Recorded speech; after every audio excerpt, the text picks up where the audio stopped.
What do the Judaic concepts of monotheism and soul imply about our relationship to God, the causative force? Monotheism and the soul are both eternal under both Hindu and Judaic beliefs.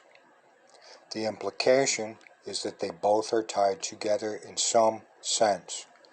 Judaism had just not figured out in what manner. Judaism sensed the significance of a single causative force.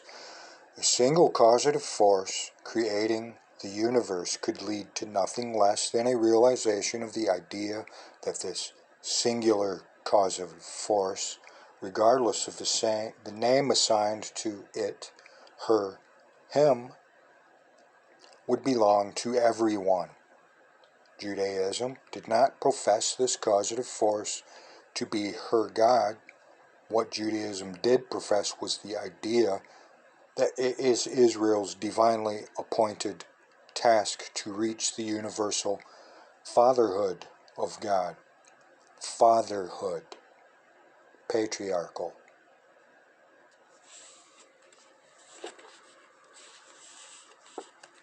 "14 million Jews in the world are not enough people to allow history to consider the ideas they profess to be firmly established within society.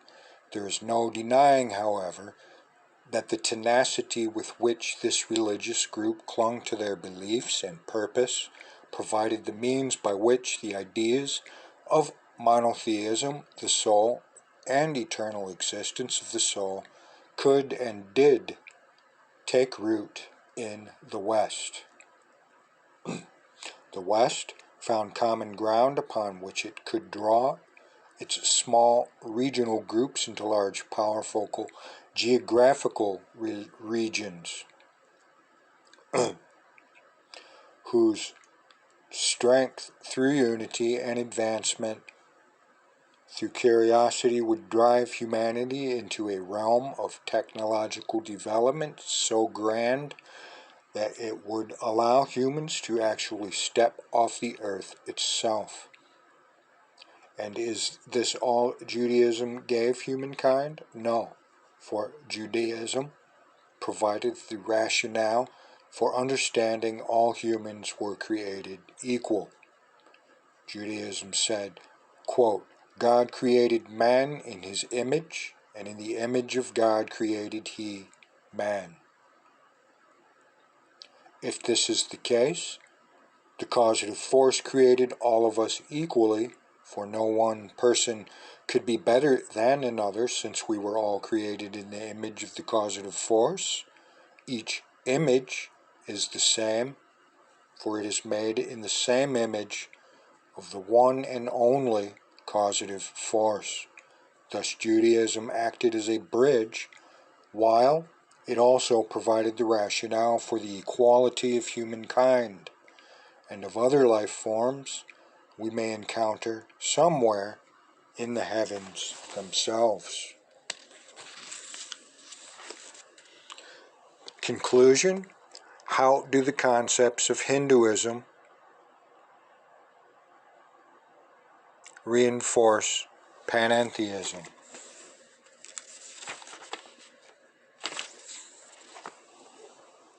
It does not. What is really taking place is that panentheism reinforces Judaism. Panentheism is not a religion and never could be. It reinforces the idea of a causative force existing, in which it doesn't negate religion. It does not imply the causative force is concerned with all humankind, nor, on the other hand, that the causative force is not concerned with humankind. It has no customs, traditions, principles, dogmas, leaders, institutions, or guidelines to offer people, and it never will, for it merely states the logic regarding the size of the causative force. It defines a logical size for the Hindu, Judaic, Buddhist, Christian, Islamic, atheistic, pantheistic, New Age God, quote unquote. And just what is that size?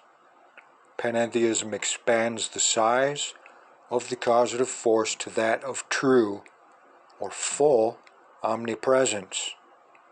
Panentheism says that the causative force is so big, the only place for the universe to be is within it, or within the causative force herself.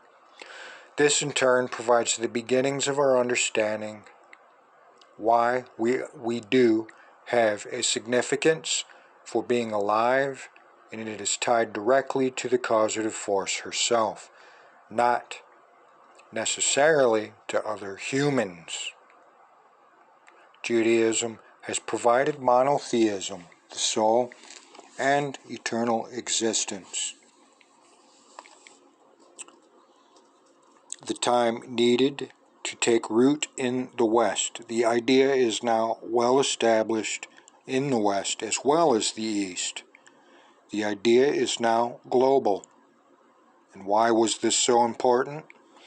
We do have a greater understanding of the source of our essence, our soul, before we could begin to relate to other souls, other humans. We need to have an understanding of the continuality of our origin before we could accept the equality of all humans. Learning to look beyond the physical aspects of the body was not to be an easy task. If looking beyond the significant physical variations of color, sexuality, gender, intelligence, race, religions was to be a task almost beyond our capacities, then what of our encounters with other life forms in the heavens? Judaism was very significant indeed in terms of expanding our perceptions of ourselves to the point where it could include all life forms throughout the universe.